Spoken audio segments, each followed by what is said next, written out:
Hi, I'm Phil Carter, the Tool and Die Guy, and welcome to this edition of the Journeyman.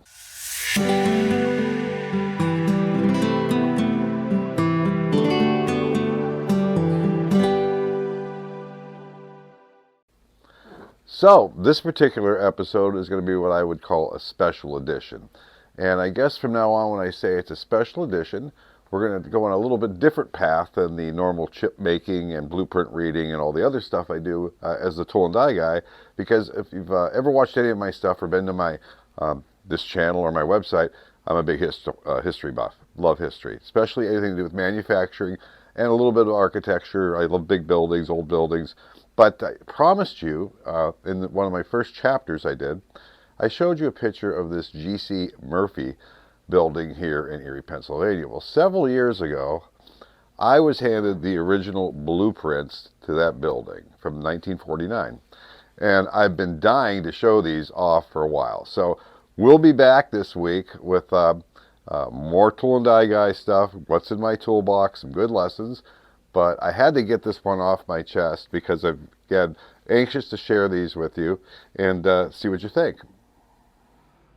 So, before we even get started tonight, the first lesson for you guys, especially for people that are probably under the age of 40, maybe under the age of 50, this is how we used to do things. We would do our drawings by hand on a drafting table using this type of paper. This is called tracing vellum. It was specifically made for drawing, and the best part about this is it was fairly easy to erase as long as you used the right type of lead in your pencil, right? But these were never sent out to the shop floor or to the construction site because these are the originals, all right? This, as we're going to see as we move forward, these are blueprints.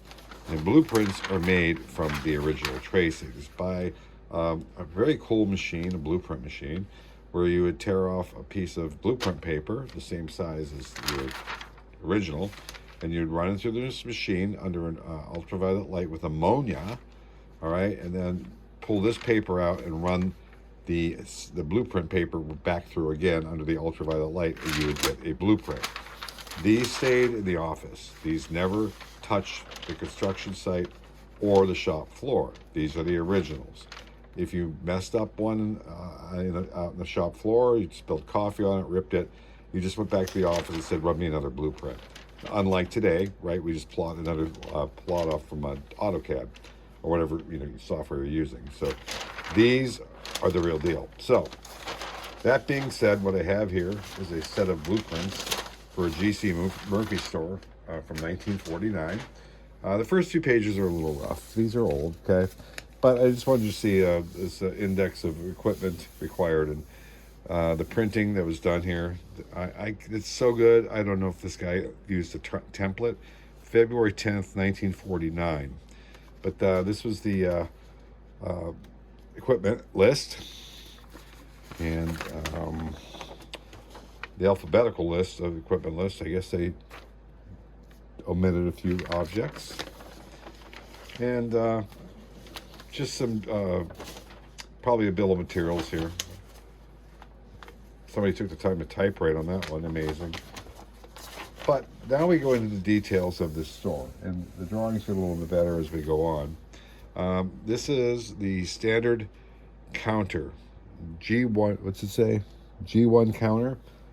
Nothing very exciting there. I do love the fact they take the time to draw the wood grain on the counter. And this is a wall counter. I'm going to guess these were all standardized for every store. What do we have here? Molding and trim details. Because when you walked in, it was like McDonald's. Whenever you walked into one, it should look the same no matter which city you were in. Again, to spend the time, all done by hand, to draw the wood grain. Full-size detail of ledge lighting. Kind of like this little view here. It's kind of cool. What do we have here? Rack for the pocketbooks. Pocketbooks. I'm not sure if those are paperback books or little things that can fit your pocket. I really love this one. The record player. Operated by clerk. So I'm going to guess they built this whole thing, and then the record player went into it. There was a 6-inch diameter hole. The record player was underneath, and you would play the 45s, which were probably a little bit smaller, so the operator could get them in. This is the customer side. Interesting. All done by hand. Candy bars and chewing gum. You know, that was probably a real big staple back then. I'm surprised cigarettes aren't in there too. Display counter for chewing gum and candy. The flat top shoe counters. Interesting. Isometric view. The picture rack. I guess if that, I didn't say frames, picture frames. I'm going to guess those are for frames, but maybe you could just go out and walk in and buy pictures. Oilcloth ensemble. Not sure what we're doing with the oilcloth. That one's lost on me. If you guys know what we were doing with oilcloth in 1949, please clue me in. The electric lamp and shade racks. Electric lamps. Imagine that. And we made some changes there. Notice that they took the time to use the red pencil. I like that. Let's see here. Freestanding display for record albums. Does anybody even know what those are anymore? Get the side view here. Yep. Go in and buy your latest album. Frank Sinatra, 1950, Fabian. Oh, Tony Bennett. Wall rack for record album display. Apparently they really like to sell a lot of records. A counter glass bin. Not sure what that would have been. A sheet music sham. Well, you know, back in the day when you wanted to play some music and you were learning the guitar or the piano, you needed the music, and you just went to the store and bought the sheet music. And people made a lot of money selling sheet music, believe it. Fortunes were made. I should look that up sometime. I actually know somebody whose family made a fortune off that. Luggage racks. That looks like a suitcase would fit in there. Yeah. Can't imagine how much a suitcase weighed back in 1949. Ladies' hosiery. There you go.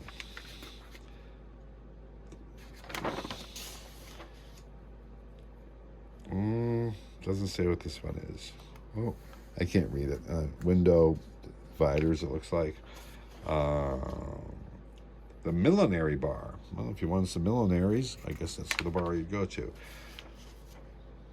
The end view shirt display rack.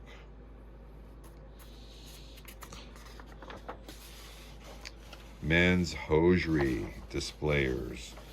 For all you guys who wear hosiery, this is where you would go. Today we would call that socks.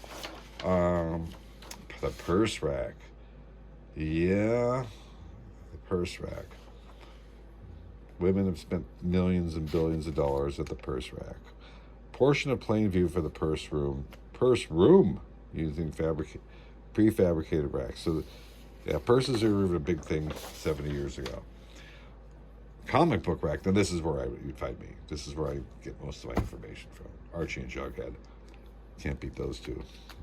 They always tell the truth. But is it Veronica or Betty? Never quite sure. I ended up with Veronica. I'm happy with it. Magazine rack. Type H. Okay. Typical stock bin for candy and cake. They sold everything there. Typical stock bin for candy and cake rooms and for all food items, including pet foods. So, you know, cake, candy, Alpo, dog food. I love this one. The shelf truck for priceless books. So the salesman always knew what things were. They even, you know, you had to make these racks. Window shade counter. Machine racks. Let's see. Magazine racks. More magazines. Kitty's book rack.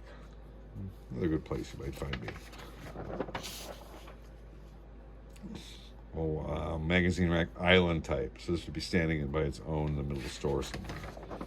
Big markup, I'm sure, on magazines. Section through the book rack. The Conglolium rug rack. Yeah, Conglolium. Doesn't that just sound like we're going into the 20th century? The rug runner rack. Okay, for rug runners, 27 inches wide. Mannequin storage cabinet. Okay, so obviously what we're looking at here is the place the feet, the heads, the torsos, and the arms were shoved in. Happy Halloween. Bulletin boards. Interesting. They have a specific size they wanted them. 36.5 by 37. Not 37 by 37. Not 36 by 36. 36.5 by 37. You know, I'm going to guess there was a reason they did that too. They studied everything back then. They knew the metrics of marketing and what worked. The sign bin. Not sure what they did with the sign bin. Sales rooms. The isometric detail for steel support and ledge lighting. And lighting was really cool in the cabinets back then. Every cabinet looked like you just needed to buy what was in it. More lighting at the furred walls. Again, the wood grain. Love that. All hand drawn in. Details of display end counter. The shadow box. Not sure what they use that for. Okay, the dress booths. This is where you got to go change, ladies. Don't be over 6 foot tall, or you're going to be ducking. And what do we have here? Oh, the wall case and cash register counter. All right, so now it's time to check out. It kind of looks like they're moving right through the store. This is interesting. This looks like this says the counter showcase. I'm going to guess this might be where you were checking out. You know, this is a point of sale place where they throw a bunch of stuff at you before you checked out with cash. Maybe a check, but probably cash. No credit cards. Imagine that. No tap with your phone. Cash. Special opening. Let's see here. Yeah. Let's see. Women's hose display cases. And they sell a lot of nylons and pantyhose. Let's see here. Operating and storage for the Illustravox. Must have been some sort of a movie machine. Illustravox or picture viewer. Record bins. Let's see who had been there in 1949. A little bit of Frank, probably. Nelson Riddle and his orchestra. Trim at the windows. Take the time to shade everything. I love that. The pattern shams and drawers. I don't know what pattern shams are. I'm guessing sewing patterns. Wrap paper rack. You know, this is where you get your, you guys that all like to wrap your own gifts. That's where you got your paper at. Dress department mirrors, shelves and mirrors. I can tell you, I went through this building. There were mirrors everywhere. You tried on a tie, you turned around, there was a mirror. Tried on a dress, pants, shirt, you turn around, there was a mirror. They were really brilliant at that. You didn't have to walk around. You knew immediately if you looked great. The telephone stall. This is one of my favorites. I love the fact that they drew the phone, the pay phone. Look, they even put look how old that is with the mouthpiece there. This is a keeper right here. I love this one. Shoe store shelves.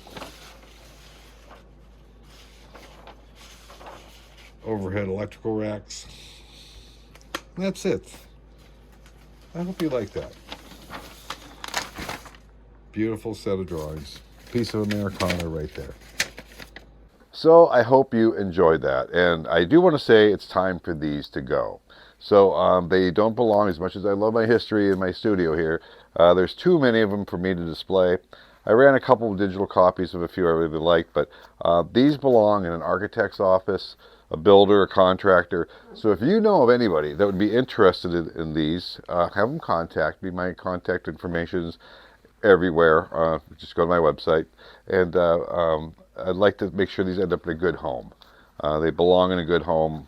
Great piece of history. Hope you enjoyed that. We'll be back this week with another edition of the Journeyman where we go back into the tool making business, all right? But I love history, and you know I'm a big draftsman, design guy, and appreciate all the work that went into this.